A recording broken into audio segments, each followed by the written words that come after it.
Hi friends,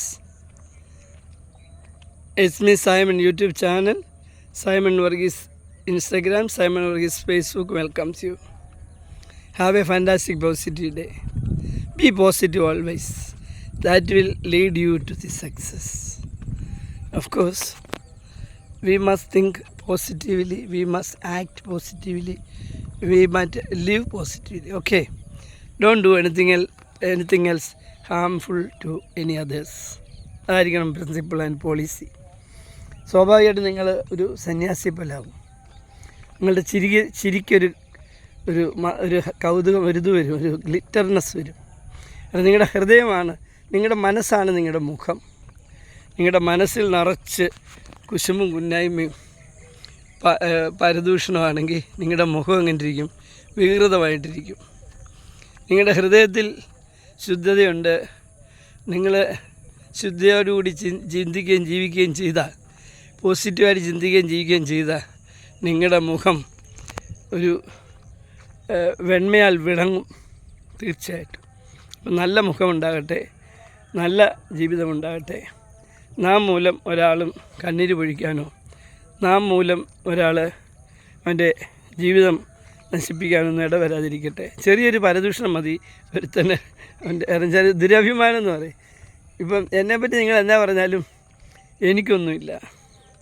കാരണം ഞാനത് പഠിച്ചിട്ടാണ്, സൈക്കോളജിയൊക്കെ ഇപ്പം സൈക്കോളജി പഠിച്ചുകൊണ്ടിരിക്കുന്ന ആളാണ്.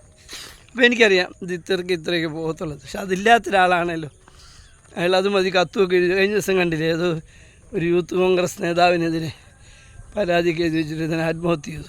സാറിന് രാഷ്ട്രീയക്കാരുടെ ഇടയിൽ ആത്മഹത്യ 5% ഉള്ളൂ. ഏറ്റവും കുറവ് അവർക്കാണ്. നല്ല തൊലിക്കട്ടിയുള്ളവരല്ലേ, ഇഷ്ടംപോലെ തെറിയും തന്തയ്ക്ക് വിളിയൊക്കെ കേൾക്കുന്നവരല്ലേ. പക്ഷെ അവർ അതുകൊണ്ടായിരിക്കും അവരങ്ങനെ ആത്മഹത്യ ചെയ്യാറില്ല. പക്ഷെ 5% ഉള്ളൂ. എന്നാൽ അത് കണ്ടോ, അങ്ങനെ സംഭവിച്ചില്ലേ?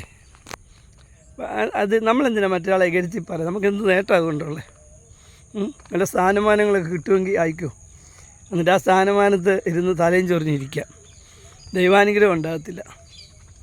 അപ്പം ബി പോസിറ്റീവ് ഓൾവേസ്. ഓക്കെ, ഞാൻ ഇന്നിപ്പം ഫുൾ എക്സസൈസ്, ഈ മഴ വന്നതിന് ശേഷം എനിക്ക് ഫുൾ റേഞ്ച് ഓഫ് എക്സസൈസ് ചെയ്യാൻ പറ്റിയിട്ടില്ല. കാരണം വെച്ചാൽ ഒന്നെങ്കിൽ ടൈമിൻ്റെ പ്രശ്നം, അല്ലെങ്കിൽ മഴയുടെ പ്രശ്നം, പല കാര്യങ്ങൾ. പക്ഷെ ഞാൻ ഇന്നിപ്പം എക്സസൈസുകളെല്ലാം ചെയ്യും. എൻ്റെ പുറകിൽ കാണുന്ന ഈ വശ്യസുന്ദരമായ കാഴ്ചകൾ അല്പനേരം കാണാതിരിക്കുക. എൻ്റെ ഫ്രണ്ട്സൊക്കെ വിളിച്ച് പറയും, Swami you must change your locations. But I won't. എനിക്ക് ഈ ലൊക്കേഷൻ വരുമ്പോഴാണ് ഭയങ്കര ഇൻസ്പിറേഷൻ കിട്ടുന്നത്. എൻ്റെ ടോക്കാണ് നിങ്ങൾ ശ്രദ്ധിക്കേണ്ടത്. എൻ്റെ ഈ സീനറി ഭംഗിയുള്ള സീനറിയാണ്. ഹലോ, അത് ഭംഗിയുള്ളതാണ്. അതെ, ഒരു കസ്റ്റംസിലെ ഉദ്യോഗസ്ഥനാണ്. എന്നും ഇങ്ങനെ എക്സസൈസ് ചെയ്യുന്ന ആളാണ്. ഓക്കെ, അപ്പോൾ നമുക്ക് പോസിറ്റീവായിട്ട് ചിന്തിച്ചുകൊണ്ട് നമ്മുടെ തിങ്കിങ്ങും തോട്ട്സ് ഷെയർ ചെയ്യാം. ഓക്കെ, എൻ്റെ മാത്രം തിങ്കിങ്ങും തോട്ടും ഒന്നല്ല ഇതിൽ വരുന്നത്. എൻ്റെ ആളുകൾ എന്നെ വിളിച്ച് പറയുന്ന നിർദ്ദേശങ്ങളും വരാറുണ്ട്. ഓക്കെ, അപ്പം ഈ നമ്മുടെ കാലഘട്ടം ഒന്നിനൊന്നിന് വേഴ്സനായിക്കൊണ്ടിരിക്കുക അല്ലേ. റഷ്യ ഉക്രൈൻ 7 ദിവസം കൊണ്ട് തീർക്കാൻ പോയി. റഷ്യ ഉക്രൈൻ യുദ്ധം തീർന്നിട്ടില്ല.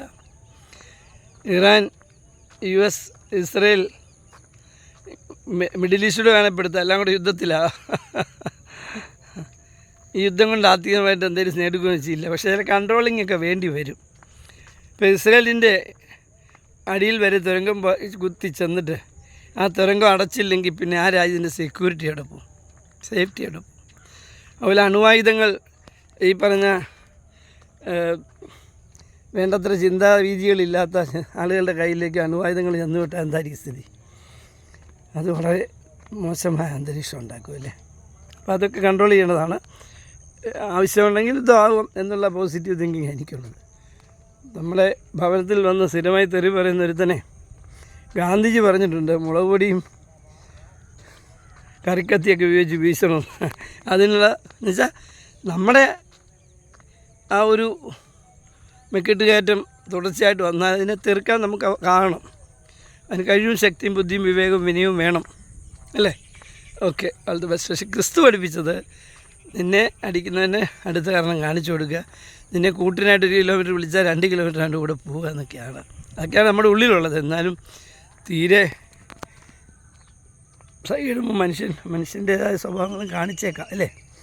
Okay, all the bus. നമ്മുടെ ഈ നാട് എത്ര സുന്ദരമാണെന്ന് ഞാനിങ്ങനെ പറയുമ്പം വിദേശത്തുള്ള എൻ്റെ സുഹൃത്തുക്കൾ പറയും, ആ നാടിൻ്റെ സൗന്ദര്യവും ആ നാടിൻ്റെ നാട്ടുകാരുടെ ആ ഒരു പ്രഭാപൂരിതമായ പ്രവർത്തനങ്ങളുമാണ് ഞങ്ങളെ ഇന്നും ഭാരതത്തിലേക്കും കേരളത്തിലേക്കും ആകർഷിക്കുന്നത്. തീർച്ചയായിട്ടും ഫാമിലിയായിട്ട് അടിപൊളിയായിട്ട് ഞങ്ങളൊക്കെ ഇവിടെ ജീവിക്കുക, നല്ല സാധനങ്ങളും നല്ല മേന്മകളും കൂടി ജീവിക്കുക. എന്നിരുന്നാലും വല്ലപ്പോഴും ഒന്ന് കേരളത്തിലേക്ക് വരുമ്പോൾ, ഇന്ത്യയിലേക്ക് വരുമ്പോൾ ഞങ്ങളുടെ ഹൃദയം തുടിക്കാറുണ്ടെന്ന് അവരൊക്കെ പറയുന്നത്. ആ തുടിക്കുന്നതിൻ്റെ കാരണം ഇവിടെ നാം കരുതി വച്ചിരിക്കുന്ന നമ്മുടെ സൗന്ദര്യവും നമ്മുടെ സ്വഭാവത്തിലുള്ള ആ ഒരു നേർമതയും നമ്മുടെ ആ നമ്മളെ മറ്റുള്ളവരെ സ്നേഹിക്കാനുള്ള നമ്മുടെ ആ ഒരു ചാതുരിയൊക്കെയാണ് അതിനെ ക്ഷണിക്കുന്നത്. ഓക്കെ, നമുക്കതൊക്കെ പിന്തുടരാം. എന്നിരുന്നാലും എനിക്ക് പറയാനുള്ളത്, എൻ്റെ പ്രേക്ഷകരോട് പറയാനുള്ളത്, നമുക്ക് ചെയ്യാൻ കഴിയുന്ന കാര്യങ്ങൾ ചെയ്യണം. നമ്മുടെ ഈ നാടിനെ സുന്ദരമാക്കി, ഇത്രയും സുന്ദരമായൊരു പ്രദേശം ദൈവം നമുക്ക് തന്നു. അതിനെ സുന്ദരമാക്കാൻ, പ്ലാസ്റ്റിക്കുകൾ വലിച്ചെറിയാതിരിക്കാൻ, യൂസ് ചെയ്യുന്ന കപ്പുകൾ വഴിയിൽ എറിയാതിരിക്കാൻ, നമ്മുടെ വീടിനും പരിസരത്തും കുറച്ച് ചെടികൾ വെച്ച് പിടിപ്പിക്കാൻ നമുക്ക് കഴിയണം. നമ്മുടെ തെരുവിൻ്റെ അരികിലാണ് എൻ്റെ വീടെങ്കിൽ അവിടെ ഒരു 10 ചോട് പൂച്ചെടി വെച്ച് പിടിപ്പിക്കാൻ ഞാൻ കമ്മിറ്റഡ് ആകണം. ഈ നമ്മൾ പറയുന്ന ഡെവലപ്ഡ് കൺട്രീസിലൊന്നും ഗവൺമെൻറ് അല്ല ചെയ്യുന്നത്, അത് അവിടുത്തെ സൊസൈറ്റീസ്, അത് 3, 4, 5 കുടുംബങ്ങൾ ചേർന്ന് നമുക്കും അങ്ങനെ ചെയ്യാം. അപ്പോൾ കൂട്ടുകുടുംബം കുറേ ഫ്രണ്ട്ഷിപ്പ് കിട്ടും, നിങ്ങൾക്ക് ഇടയ്ക്കൊന്ന് ഗ്യാദർ ചെയ്യാൻ പറ്റും. ഒരു 10 കൂട്ടുകാർ ചേർന്ന്, ഒരു 10-12 വീട്ടുകാർ ചേർന്നൊരു യൂണിറ്റ് ഉണ്ടാക്കി, ആ യൂണിറ്റിൻ്റെ പേരിൽ നിങ്ങൾക്ക് ആ ചെടികളൊക്കെ വെച്ച് പിടിപ്പിക്കാം. അതുപോലെ പല കാര്യങ്ങൾ ചെയ്യാം, ഇന്നോവേഷൻസ് നടത്താം, നമുക്ക് യാത്രകൾ നടത്താം, എന്തെല്ലാം ചെയ്യാൻ പറ്റും. അപ്പോൾ അങ്ങനെ ഒരു കേന്ദ്രീകൃതമായൊരു സൊസൈറ്റി ആയിട്ട് നമുക്ക് മാറണം. ഈ നാടിനെ നമുക്ക് US-നോടും UK-യോടും ഷെങ്കൻ കൺട്രീസിനോടും ഒക്കെ തുലനം ചെയ്യുന്നൊരു നാടാക്കി മാറ്റാൻ നമുക്ക് കഴിയും.